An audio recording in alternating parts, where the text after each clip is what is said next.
देखिए, जब दिन दहाड़े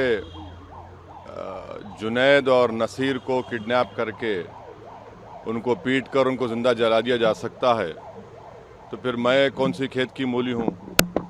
और जो भी ये कर रहे हैं उनके हौसले इसलिए बुलंद हो रहे हैं क्योंकि उनको मालूम कि उनके पॉलिटिकली आइडियोलॉजिकली उनकी पार्टी सत्ता में है, और इसीलिए चाहे जुनैद हो, नसीर हो, या जहाँ कहीं भी इस तरह से दलितों को, आदिवासियों को होता है, तो फिर असदुद्दीन ओवैसी एमपी ज़रूर है, मगर अब उनके हौसले बुलंद हैं। वो लोग रेडिकलाइज हो चुके हैं और उनको लगता है कि वायलेंस के ज़रिए से वो अपने एजेंडे को मुकम्मल कर सकते हैं।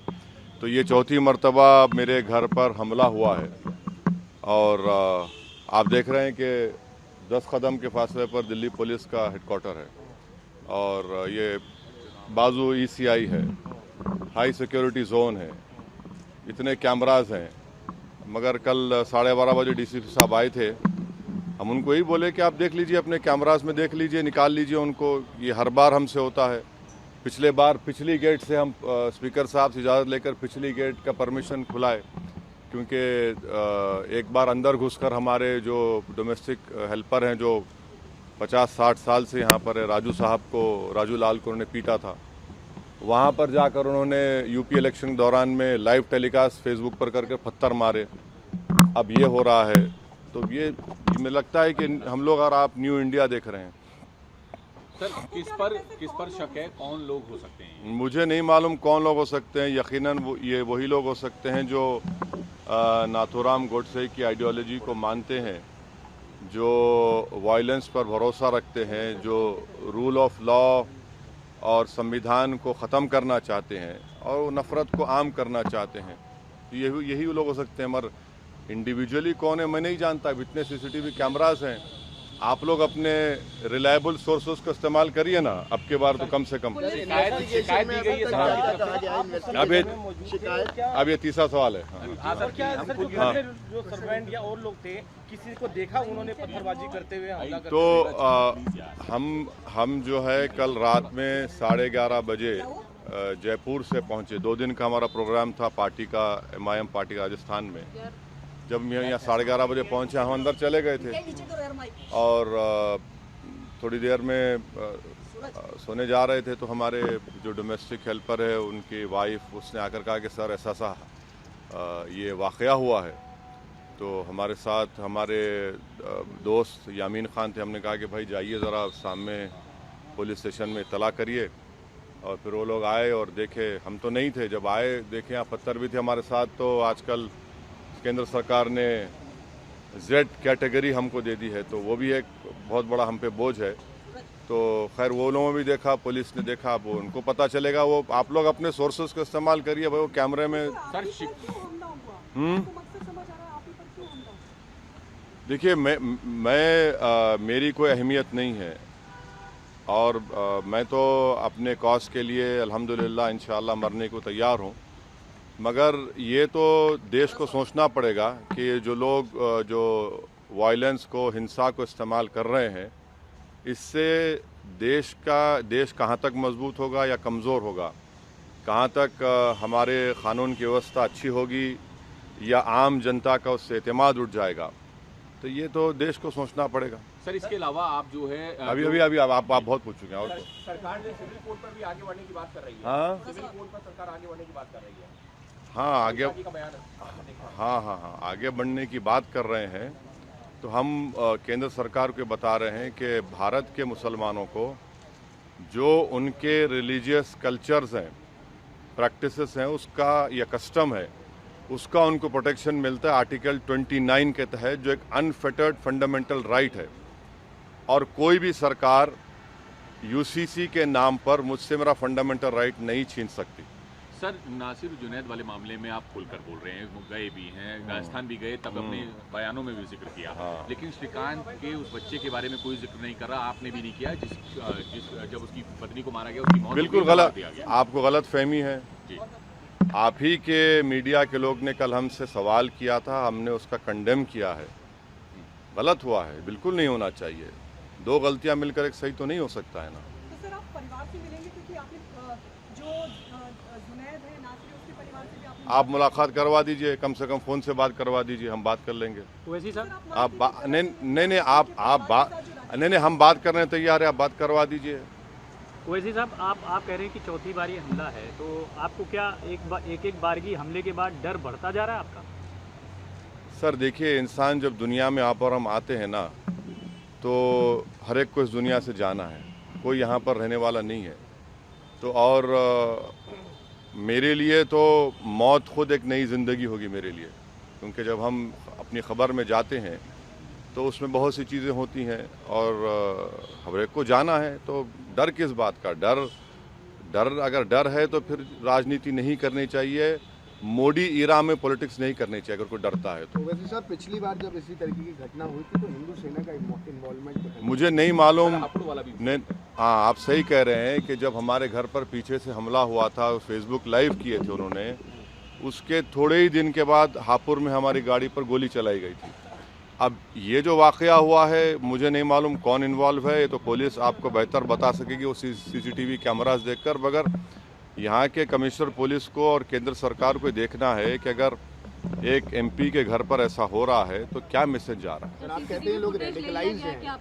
नहीं, मेरे पास CCTV नहीं है, जो रोड पर है, जो बहुत से कैमरास है, आप देखिए यहाँ पर बहुत से हैं। आप कहते हैं ये लोग रेडिकलाइज्ड हैं, हाँ। तो कौन लोग रेडिकलाइज्ड हैं या किसने रेडिकलाइज किया? नहीं, ये रेडिकलाइज तो जो जुनैद नसीर कुमार है वो रेडिकलाइज नहीं, वो तो क्या बोलेंगे उनको? सर क्या उसी की नहीं, ना आप जो है ना ये ऐसा मत करिए, मुझे नहीं मालूम। मगर आप रेडिकलाइजेशन का आप सवाल कर रहे हैं तो यकीनन ये लोग रेडिकलाइज्ड हैं जो जुनैद नसीर को मारे हैं। आप बताइए कि किडनैप करके एक प्रदेश से मारते हुए ले जाते हैं दूसरे स्टेट में और ले जाकर पुलिस को देते हैं कि भैया इनको अरेस्ट कर लो। पुलिस कहती है कि हम नहीं अरेस्ट करेंगे। उससे पहले पुलिस उनको मारती है जंगल में, फिर ये लोग किडनैप करते, फिर ये लोग मारते, फिर पुलिस कहती नहीं लेंगे, मर जाएंगे, फिर 180 किलोमीटर दूर ले जाकर उनकी लाशों को जला दिया जाता है। तो ये लोग हाईली रेडिकलाइज लोग हैं। जब चुनावी रैलियां संबोधित करते हैं उसी के बाद अटैक होता है, इसका फायदा भी तो AMIM को मिलता है। कितना फायदा हुआ यूपी में बताइए, कितना फायदा हुआ मुझे? नहीं, कितना फायदा हुआ? नहीं, उनकी आंख में आंख डाल के बोल रहे हैं, बुरी बात तो नहीं है ना। फायदा बीजेपी को हो जाता है। हाँ, अब आइए, अब आप आगे बाप, हमको फायदा हो जाता है, कभी उनको फायदा हो जाता है, कभी वो कहता है कि भाई ये तो ऐसा, हम जब तक जिंदा हमको अल्लाह रखेगा ये सवाल हमसे पूछा जाता रहेगा फ़ायदा किसको हो रहा है। भाई हमको फ़ायदा क्या हो रहा है? मुसलमानों को कहाँ फ़ायदा हो रहा है? देश की जमहूरियत को, देश के रूल ऑफ लॉ को कहाँ फ़ायदा हो रहा है? इसका कोई इत्मीनान बख्श जवाब भी तो वैसे साफ होगा ना इस सवाल का, जब ये बार बार हो रहा है। नहीं, मुझे किसी को इत्मीनान दिलाने की ज़रूरत नहीं है। मैं जो काम कर रहा हूँ किसी को इत्मीनान दिलाने के लिए नहीं कर रहा हूँ, बल्कि बेचैनी पैदा करने के लिए, अपने हक़ को हासिल करने के लिए कर रहा हूँ। सर पुलिस कह रही है कि अभी CCTV देख रहे हैं, कुछ खास अभी तक नहीं मिला है। हाँ, ये भी कह रहे हैं कि ऐसा हो सकता है कि बंदर ने शायद फेंक दिया कुछ आपको। हाँ, बंदर ही हो सकते हैं।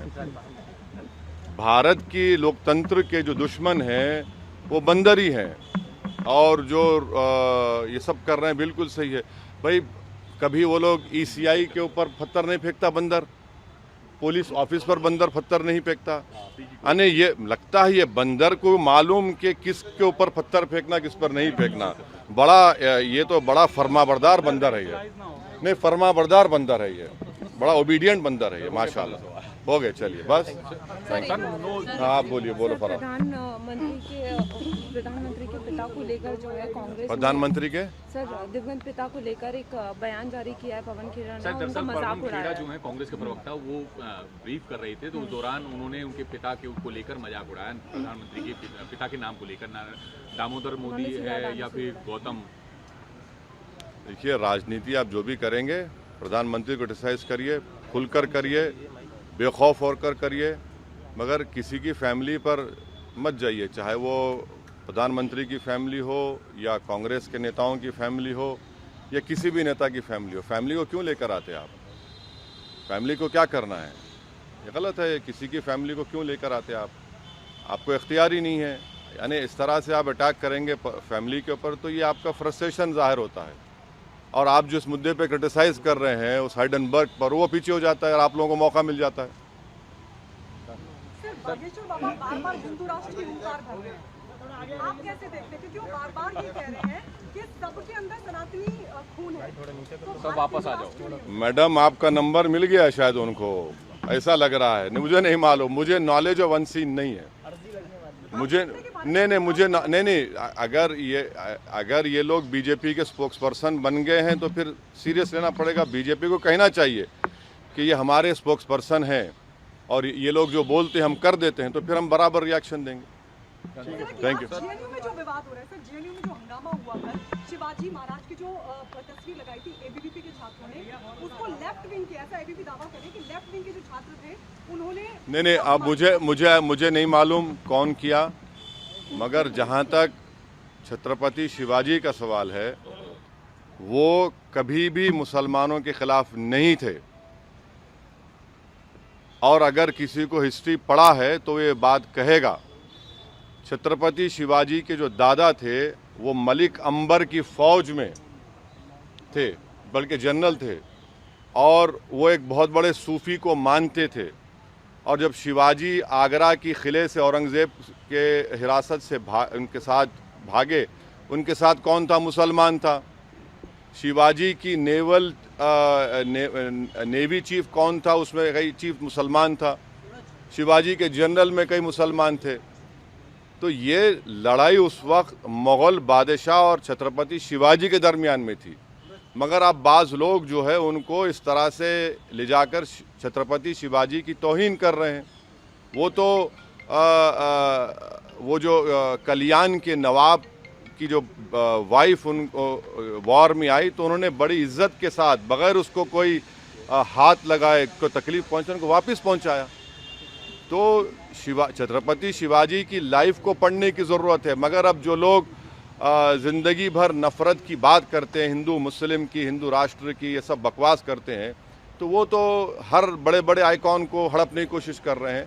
अब जो कुछ जेएनयू में हुआ वो अब पुलिस देखेगी।